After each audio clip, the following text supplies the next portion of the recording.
happens here on your Feel Good Breakfast Show. This is Espresso. We're live on SABC3. Now, I'm in the kitchen after this because Caitlin is making a beautiful tiramisu cake. But Woolworths and Sunday Times have teamed up to make a delectable chocolate cake. It's a competition and you can get that recipe. I'll give you details after this. There's chocolate cake and then there's chocolate cake. Aspiring bakers donned their aprons and got out their mixing bowls as the Sunday Times, in association with Woolworths, presented the 2014 Food Weekly Best Tasting Chocolate Cake Competition. We started off because I believe that South Africans are brilliant bakers, but really it's the home bakers I wanted to highlight. The contestants' recipes this year were phenomenal. We'd asked everybody who'd entered to send a picture of their cake. We got really excellent quality, not all the same kind of cakes, and there was a lot of touch of uniqueness with chocolate. We got about 1,000 entries, and then we have to sift through all those entries to find the top 50. And finally, entries were narrowed down to the final 10. The contestants went head-to-head at a live bake-off hosted at Sandton City, each with a creative, original recipe that used Woolies Bake Mix.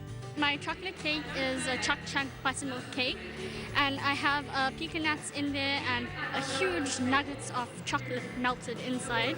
So you can see it's a chocolate base and a really indulgent and rich chocolate filling, and with more chocolate on top. My cake's a chocolate cake with cinnamon and chili in the ganache, and I'm so excited to be here. It's great to be in Sandton with everyone baking. My cake is a ginger truffle cake made with dark chocolate, and it's fabulous to be here because it's just something very unusual. It's totally different to what I do on an everyday basis. Seriously, I feel so humbled to be in the top 10. Really, I do. It's been amazing. I've met so many different nice people I would never have met before, and it's so brilliant.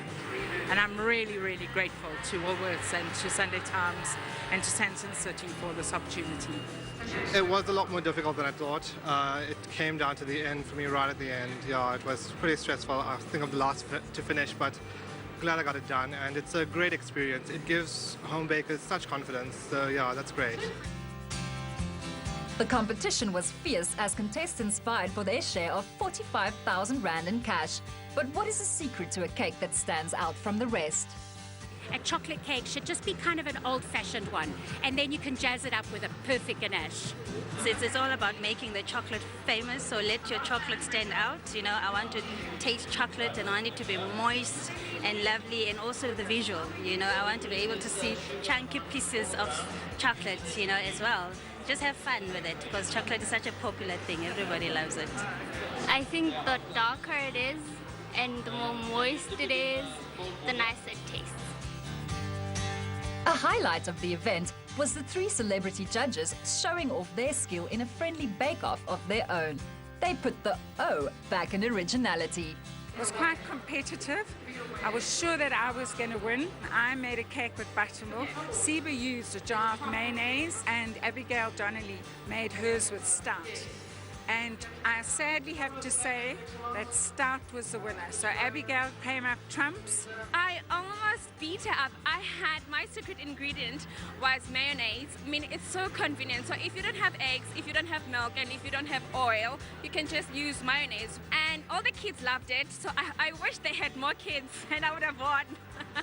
The bake-off today was quite exciting. It was great to win it. Obviously it is. Lovely to win anything.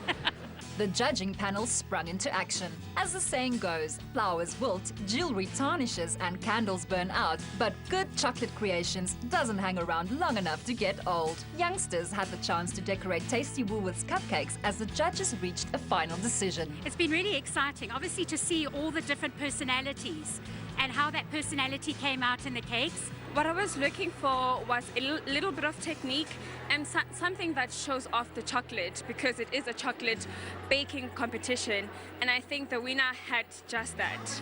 You know, I'm so proud of it because I've always loved chocolate. So my goal was always to find the ultimate chocolate cake for myself. It's 3 different components and I put them together the way I like them and adjusted them, and over time I just had this recipe. I would like to thank Woolworth, Sunday Times and Sandton City. It was an amazing event. But I think the combination of the three of us with the newspaper, we just made a really good team this year. Woolworths for the fine ingredients, Sandton City for this amazing venue, and the Sunday Times Food Weekly to bring out the message to the people. Sedgefield resident Sylvia's winning recipe will be featured in this week's edition of the Sunday Times Food Weekly, out on July 13th. Delectable and delicious. Of course, that winning recipe is in this week's Sunday Times, so you can make it and recreate it at home. But here, to do another creation, Caitlin, how are you? Always well. I see cake, which makes me happy. Oh. How do I make this tiramisu cake? It's really, really easy. Today we're cheating a little bit, but I'm telling you it's okay. Right. Okay. So we're using the Woolies chocolate cake mix. So they've done all the recipe testing for you, and it's really, really easy. So we're going to start off with eggs and oil, and you just whip that together. So I'm going to put that on. So some eggs and oil. How many eggs have you put in there? There's 3 in here. 3 eggs. And we're going to turn that on. You can do this by hand. You don't need any fancy equipment. Right. You can just do it with a whisk and a strong arm. So you're going to whip that together, and then I've got some water in here. How much water do you put in?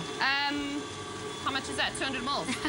We'll give you this recipe later on, so you don't have to memorize or grab a pen and write all of this down. The recipe's also on the box, which is quite handy. Which is quite handy. Yeah. So we're just going to combine that nicely. And then I'm going to lift it up again. You know, I must say, I'm looking at the finished product already, and I can see how cleverly you've put it together. Normally, you think that a cake is just one big, thing, but I see you've cut it up, but we'll get to that now. Okay, so I see you put your cake mix in there. Yes, I'm just going to add it all in. Okay, Nothing so fancy. there it all goes. Very easy. There we go. Caitlin's And known then for back easy again. cooking. And then how long do you whip this for? You're going to just mix it until it's combined nicely. Okay. You'll see it will thicken up a little bit. And then once it's nice and combined, we're going to pour it into 2 sandwich tins that I've lined with some, you can just butter them or you can spray them, that would also work. And then you're going to pop them in the oven at 170 degrees for about 55 minutes. And when it's springy to touch, then you know it's ready. And if you put a skewer in, it will also come out clean. 170 you said? Yes, 170. I'm learning. Okay, so that's what your batter will look like in the beginning, and you just pour it in and it goes into the oven. Okay, so that's in our oven now, cooking at 170 degrees. Correct. And then I cut mine in halves to make 4 layers, right? Silly question, but how do you wait till it's cold? Yes. Very good advice. All right. Just use a knife. If it's very hot, then it will crumble. So that's why you let it cool. You don't want a crumbling tiramisu. No. Do you want to make the frosting for us? I'll help you. Okay, so what goes into the frost? Let's see. So a tiramisu, we spoke about it earlier. Pick me up, it means. Yes, tiramisu. Yes. Yeah. Okay, so we've got some mascarpone. Mascarpone, what is this? That is the coffee syrup, which is going to go... mascarpone in there, some cream. What else do you put in there? You can start whipping that. Can I? Yes. All right, so let's work this baby. I'll put this in here. Oh, that's a big mess. Oh, it's fun. Messing is fun. Messing is fun. So while we're doing this, what are you adding in there? A little bit of vanilla extract. Just vanilla extract as well. Okay. And then a little bit of sweetness. We've got some icing sugar. I like the fact that all the rest was done for us, with the Woolworths mix already. It's really easy. It is really easy. I think the work comes in when you need to make the frosting. But our keyword for this morning is cake. So cake to 33728. You can recreate this at home and make your own tiramisu. And you saw a few winning recipes that are on the show as well. Now, while we are frosting our cake and making it all chocolatey and some coffee for our tiramisu, take a look at how we got to this point. Beat eggs and oil, add hot water and continue to beat. Add cake mix, then whisk until combined. Pour into cake tins, then bake at 170 degrees until cooked. Remove from the oven and cool in the tins for 10 minutes. Remove from the tin and leave to cool completely. Cut cooled cakes in half. Heat together sugar and water until melted. Simmer for 3 minutes, then remove from the heat and add coffee. Whip cream and mascarpone, then stir in icing sugar and vanilla. Brush sponge with cooled syrup, then pipe on frosting. Repeat layering, ending with frosting. For the full recipe, visit the Espresso Morning Show Facebook page or log on to www.expressoshow.com. SMS the keyword cake to 33728 to receive the shopping list on your phone. Click on the link provided to view the recipe on our Mobi site. SMSs cost R1.50, no free SMSs, T's and C's apply. And our keyword for this morning is cake. Cake to 33728. Those SMSs charged at R1.50, and you can recreate this at home too. We'll also put some pictures for you on our Facebook page. So Expresso Show SABC3, and Caitlin is literally just basting her cake with some coffee to get that tiramisu taste, and then she's used our self-made frosting, and she's just making it pretty and sprinkling it with more coffee. Ta-da! No, a bit of cocoa. A bit of cocoa. Okay. Well, that's really good. You can make it at home too. Thank you. Only a pleasure. Tiramisu. So easy. So easy. Where's leigh-anne? Because she normally, it's time for the weekend baking challenge. Have a look at this.